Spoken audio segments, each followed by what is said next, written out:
I never thought I'd be left out in the cold by my own son. I never imagined the woman he married would strip me of my dignity in my lowest moment, and that he would let her. But what they didn't know was that life had one last card for me to play, and when I played it, everything changed. My name is Elizabeth. I'm 56 years old, and until not long ago, I believed in something called unconditional love, especially when it came to family. I built my life around my husband Gerald and our son Richard. Every meal I cooked, every holiday I planned, every dollar I saved was for them. When Gerald passed from cancer last year, it felt like the floor vanished beneath me. But I told myself I still had Richard. I still had my son. I sold the house Gerald and I had built from scratch in Oak Grove, just north of Portland. Too many memories, too many nights waking up expecting to hear his voice calling from the kitchen. Richard and his wife Stacy offered me a place to stay for a while, or at least Richard did. Stacy barely looked up from her phone when I moved in. I tried not to make waves. I kept to my small room in the back. I cooked, cleaned, offered to run errands, trying to be helpful, trying to stay out of the way, but Stacy had a way of making me feel unwanted. Her eyes always carried this irritation, like I was a splinter under her skin. It started with small things. She'd roll her eyes if I asked a question. She'd change the TV when I was mid-show. Once I heard her mutter under her breath, "freeloader," as she passed me in the hall. I tried to convince myself I misheard, but deep down I knew I hadn't. "Richard," he said nothing. I'd look to him for backup, for a word, anything, but he always played it down. "She's stressed," he'd say. "Work's been rough." I swallowed the shame and stayed quiet. That's what mothers do, right? But that night, that one night, it shattered me. We were at the dinner table. I had made pot roast, Richard's favorite. Stacy was scrolling on her phone. Richard was sipping beer like he always did. The silence was heavy. Then out of nowhere, Richard looked up and said, "You know, maybe it's time we stop pretending this is temporary. We're not a charity." Stacy froze. I stared at him. "What do you mean?" He smirked. "I mean, how long is this supposed to go on? You're not working, you're not contributing. We've got bills, we didn't sign up for extra mouths to feed." My breath caught. My heart was pounding. I turned to Stacy, desperate. "Stacy," she wouldn't meet my eyes. "Maybe it's best," she mumbled, "if you find something more stable, for everyone's sake." I didn't scream. I didn't argue. I stood up, walked to my room, and packed my things. 2 suitcases. That's all I had left of my life. I didn't even cry while I packed. The tears came later when I stood outside their building, the wind biting through my coat, and realized I had nowhere to go. Richard didn't walk me out. Stacy didn't even bother pretending. I sat on the curb for an hour. My phone battery was dead. My heart was too. I remember thinking, this is what it feels like to be erased. That night, I checked into a motel, the kind where the wallpaper peels, and the vending machine eats your change. I lay awake staring at the ceiling, wondering how everything could turn so cold, wondering what I had done to deserve this kind of abandonment. The next morning, I sent Richard a message. "I understand. I love you always." No reply. The next week I sent another. Then another. Birthdays. Little updates. Silence. 3 months passed, each day feeling longer than the last. I tried applying for jobs, anything, but no one wanted to hire a grieving widow in her late 50s with no recent work history. I considered cleaning houses, babysitting, but my body didn't move the way it used to. The loneliness, it was suffocating, and worse than that, the shame. I had given everything to that boy. How could he turn his back so easily? One evening, as I was going through a box of old family keepsakes, trying to feel close to something, anything, I found it, my mother's old diary. I hadn't read it in years, maybe never, but something pulled me to it. I sat on the edge of the motel bed, turned the pages, and that's when I found it. A name, a truth, a secret that changed everything. I remember the moment clearly. My hands shook, my heart raced, because suddenly I wasn't just the mother who got kicked out. I was someone else entirely, and for the first time in months, I smiled. They took everything from me, but they had no idea what was coming. After that night, the days blurred into each other like grey watercolors, bleeding on a wet canvas. The motel room smelled of stale air and distant cigarettes. The buzzing hum of the vending machine outside my door became a lullaby of defeat. I stayed quiet. I didn't cry every night, but when I did, it was quiet, the kind of crying where your whole body trembles, but you keep it inside because no one's coming to comfort you. I texted Richard again on the fourth day. A simple message. I'm okay. Just wanted to know how you are. No reply. I tried again 2 weeks later. Just a heart emoji. Nothing. I told myself he was busy, that he'd come around, that Stacy must be twisting things. But as the weeks rolled on, that hope started to rot inside me. My money was thinning.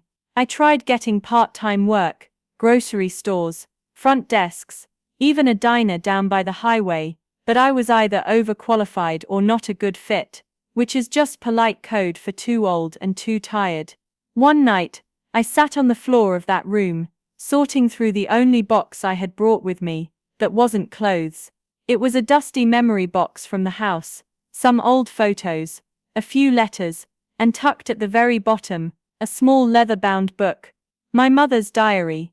It surprised me. I don't remember packing it. I almost put it back, but something about the way the leather felt in my hands made me pause. I lit the old lamp on the side table, and opened the first page. Her handwriting hadn't changed from the notes she used to slip into my lunchbox as a kid, looped neat, always in ink.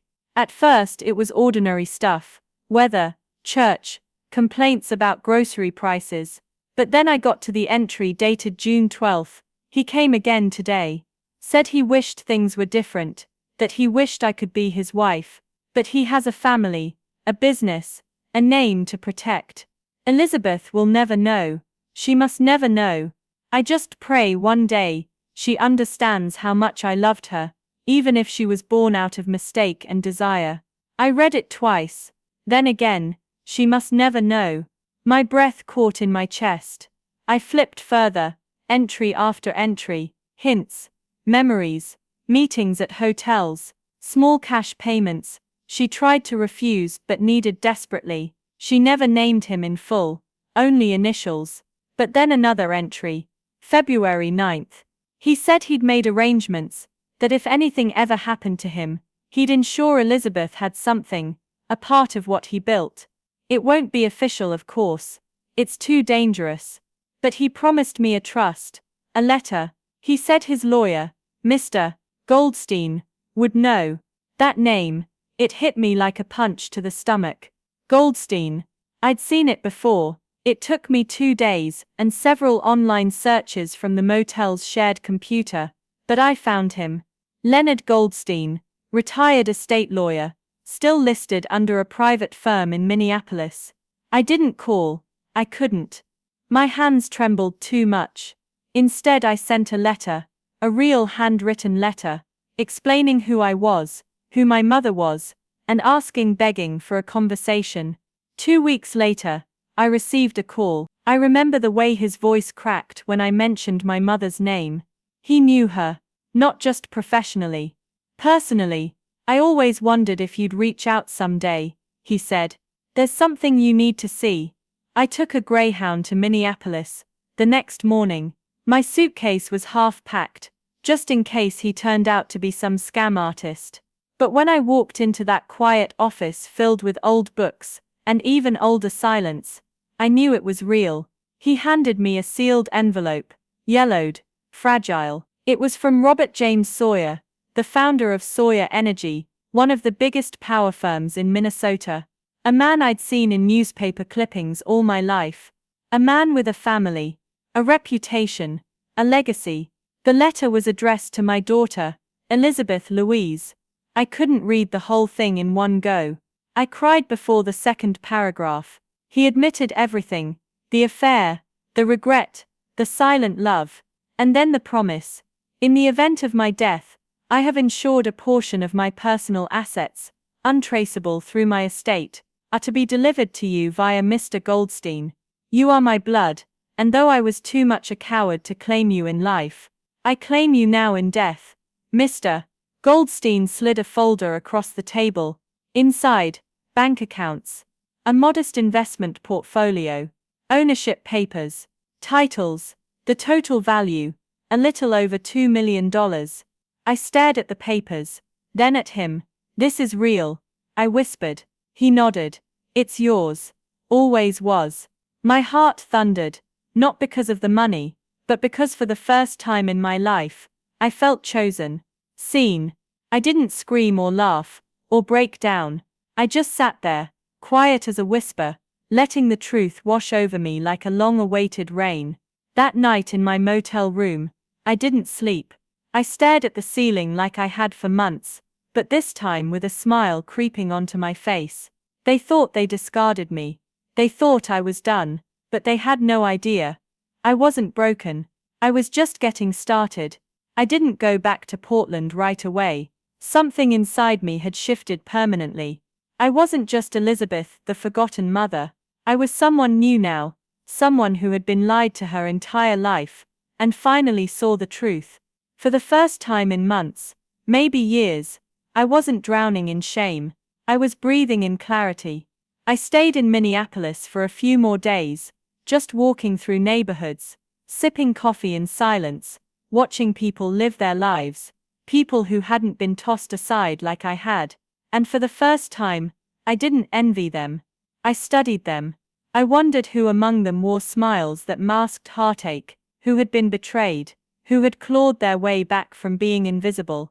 Leonard Goldstein didn't just give me the inheritance, he gave me time. Time to process, time to understand what I now held in my hands. It wasn't just wealth, it was power, and I had no idea what to do with it. But grief has a way of becoming fuel when you've been humiliated enough. When I returned to Portland, I didn't go back to the motel. I booked a short-term rental downtown, just off Hawthorne Boulevard, clean, modern, quiet. The kind of place Richard and Stacy would never imagine me affording. I began dressing differently, more polished, more deliberate, not flashy, just invisible in a new way, the kind of invisible that gets you through doors. I started watching YouTube videos on investing, real estate, contracts. I learned the language of business, not because I wanted to build an empire, but because I wanted to protect myself. I would never be powerless again. That's when I found it. The listing was buried on a real estate auction site, a 24-unit apartment building in southeast Portland. A little rundown but structurally sound. The location, the exact complex where Richard and Stacy lived. I sat there, staring at the screen, heart pounding. It was listed as distressed, with the owner defaulting on property taxes. Auction scheduled in 2 weeks. I didn't hesitate. With Mr. Goldstein's help, I created an LLC, an anonymous shell company. I filed the paperwork, transferred the funds, and placed the bid. I wasn't planning revenge, not exactly, but I was going to take control of the one place they thought they ruled. The auction came and went. I won quietly, legally, entirely under the radar, and just like that, I owned the building where they lived, where they kicked me out with 2 suitcases, and a hollow excuse, where they humiliated me in my lowest moment. I remember sitting at my desk, looking at the deed, and whispering aloud, "Let's see how Richard likes paying rent to a mouth he couldn't feed." A month later, the notification letters were sent out to all tenants. Rents would be reassessed, lease terms reviewed, and for Richard and Stacy, the new amount was triple, not double, triple, market value, plus overdue fees. He must have exploded. I didn't need to see it to know. I could feel the rage from miles away. But it wasn't about money, it was about pride. Richard was a man who needed to feel in control, and I had just pulled the rug out from under him. Silently, Richard tried to call me 2 days after the notice. It was the first time he reached out since the night I left. I let it go to voicemail. "Mom, I don't know if you heard, but something weird's going on. Our rent just shot up, like a lot. Stacy's losing it. I don't know. Can we talk? I didn't respond. This wasn't about vengeance. This was about gravity. They needed to feel the weight of their choices. I drove by the building once, late at night. Their lights were on. I could see shadows moving behind the curtains. Stacy pacing, Richard yelling, his silhouette unmistakable. I watched them for a minute, then drove away. Part of me felt hollow, part of me felt vindicated, and part of me still hurt like hell. Because even now, knowing what I knew, holding what I held, I would have given anything to be invited back in, not to the apartment, but to my son's heart. But I knew that wasn't possible, at least not yet. So I stayed silent, and I waited, because sometimes the loudest justice is the one that doesn't say a word, and I wasn't finished yet. I didn't realize how much I had changed, until I saw Stacy at the grocery store, 3 weeks after the rent increase. She didn't see me. I was 2 aisles over, hidden behind a rack of discounted cereal. She looked tired, not just tired, worn down. Her hair was tied back sloppily, the way people do when they've been crying. Her cart was half empty, mostly cheap staples, rice, eggs, a few off-brand cans. I should have walked away. I didn't. I followed her through the store at a distance, heart pounding like I was doing something wrong. She paused in front of a small box of Kraft mac and cheese, then looked down at her phone. A text from Richard, maybe. Her shoulders sank. She put the box back. That moment broke me, not because I pitied her, but because I remembered the little boy who used to run to me crying when he scraped his knee. The one who asked me every night to check for monsters under his bed. And now he was living with one. I drove home that day, and sat on the couch in silence for hours. I stared out the window, thinking about how life had twisted us into strangers. But I reminded myself, this wasn't punishment, this was consequence. And consequence was long overdue. I had plans now, not just the building, but a quiet, slow chess match. Every move calculated, every step thoughtful. With the LLC fully in place, and the property legally transferred, I started repairs, small ones at first, leaks, broken locks, flickering lights. Richard never noticed. He was too distracted by the rent increase, yelling at the property manager by email, demanding answers. But I knew him, knew how his ego worked. He wasn't going to move. He'd see that as defeat, and Stacy she'd follow his lead, as she always did. So I kept going. I changed the property signage, had a security camera installed near the lobby, updated the tenants' mailboxes, all under the name of my company, PL Holdings, short for Elizabeth Louise. No one knew who was behind it. Then came the notice. Annual inspections, mandatory. Richard sent a furious response, through the tenant portal, filled with empty threats and self-righteous indignation. I smiled reading it. He was unraveling, and I didn't need to lift a finger. Meanwhile, I was becoming someone I barely recognized. I wore my hair differently now, sharper clothes. I walked with purpose. I started joining small business meetups under a pseudonym, learning the ropes of real estate, building connections. No one asked about my past. They only saw a quiet, composed woman with sharp eyes and cash on hand. The best disguise is the truth you don't say. One morning, I passed Richard and Stacy in the parking lot.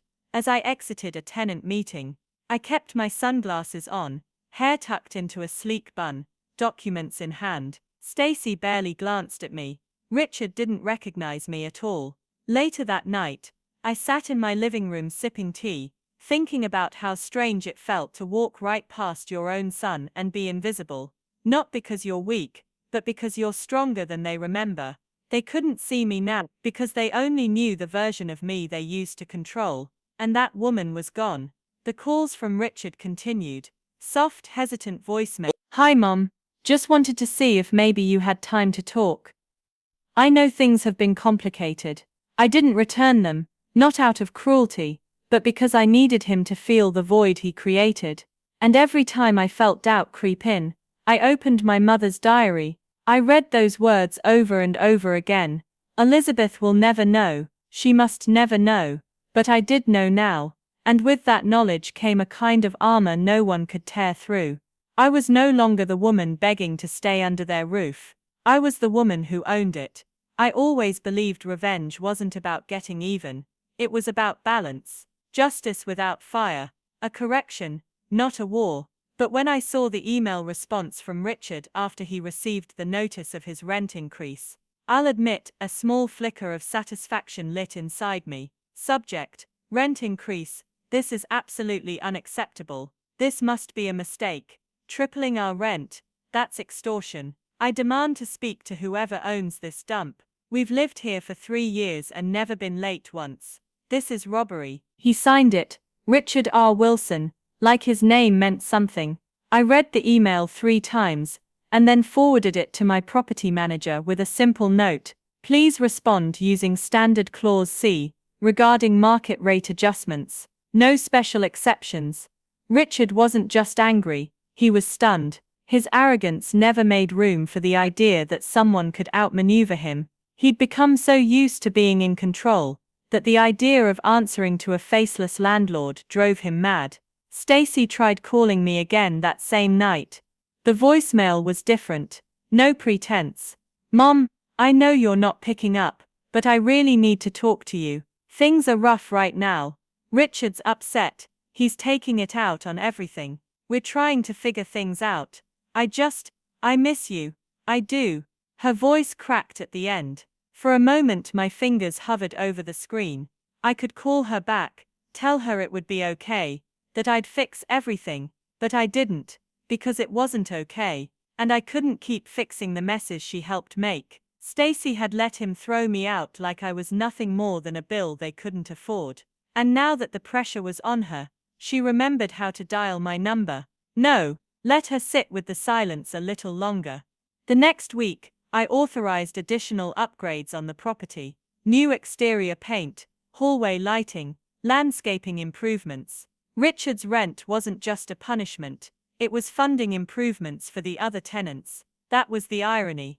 Everyone else benefited, he just couldn't see it. He began leaving angry notes under the office door. The water pressure sucks. Trash is piling up. If this is what we're paying for, it's a joke. Every note went unanswered. Stacy stopped leaving messages. She started texting instead. Short ones. Hey, can we talk? I really need you.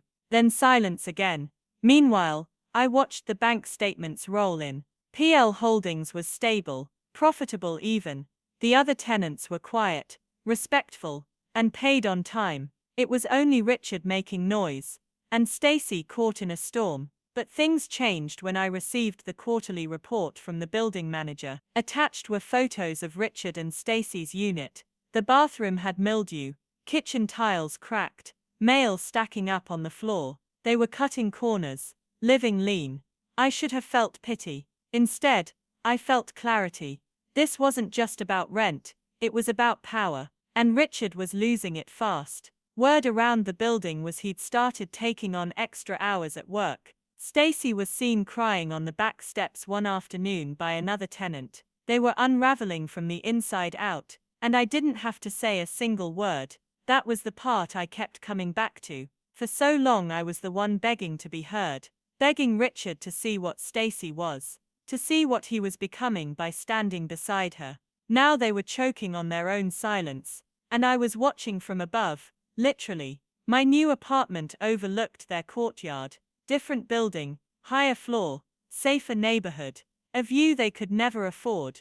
I didn't watch them all the time, just enough to remember that I wasn't crazy, that I hadn't imagined the betrayal, that what they did to me deserved consequences. And yet despite all that, some nights I still found myself sitting by the window, holding my phone, staring at Stacy's last message. I really need you. The woman inside me, the mother aged. But the woman I had become, she knew this was only the beginning. I always thought heartbreak came in loud moments, slamming doors, shouted words, public scenes. But the real heartbreak, it's quiet. It comes in the form of a voicemail you don't return, a message left unread, The silence between you and someone who once called you mummy. The calls from Richard stopped. The texts slowed, but the damage on their end only seemed to grow. From what I gathered through the building staff, the tension in their apartment had turned into open hostility. Richard was snipping at everyone, refusing maintenance requests, and demanding unnecessary inspections, looking for someone to blame. Stacy, I was told, looked like she hadn't slept in days. I didn't rejoice. I didn't celebrate. This wasn't about watching them suffer. It was about something far more painful, watching the son I raised willingly stay in a cage and call it love. I knew he wasn't ready yet, but the walls were closing in, and secrets have a way of leaking through cracks. I didn't expect the knock on my door that night. It had been quiet for days.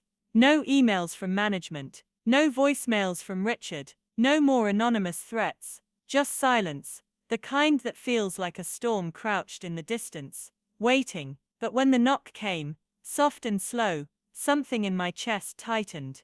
I opened the door. Richard stood there, soaked from the rain, a grocery bag clutched to his chest like it was the only thing keeping him upright. His eyes were red, and his mouth opened, but nothing came out. He looked like he had run out of words days ago.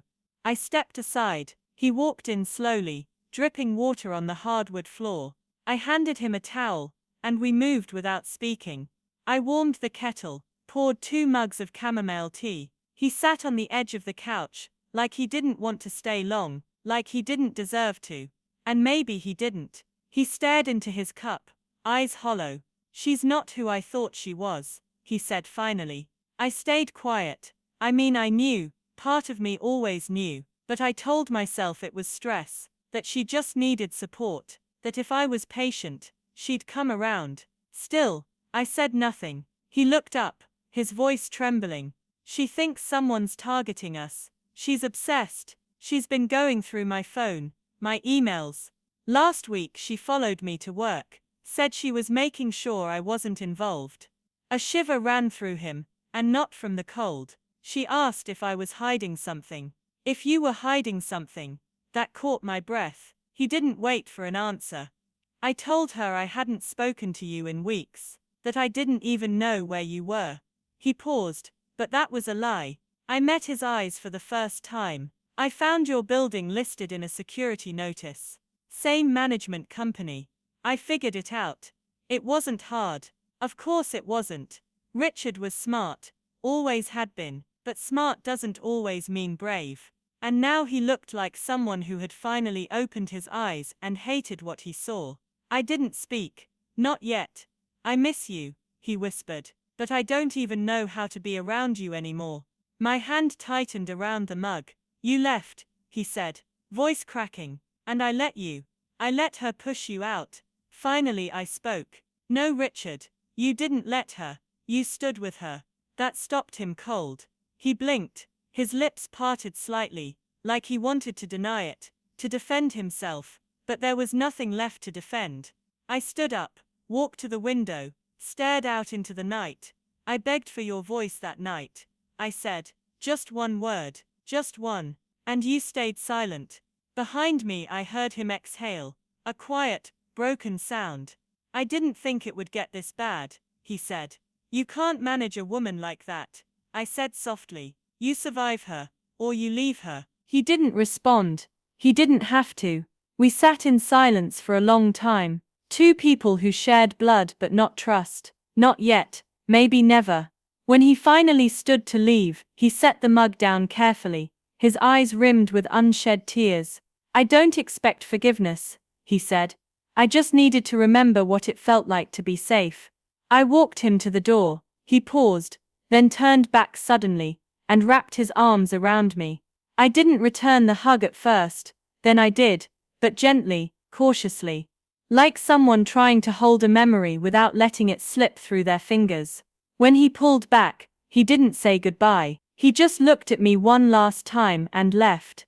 And as the door closed behind him, I felt something shift deep in my chest. Not forgiveness, not yet, but the faintest flicker of something that might one day grow into it. If he let it.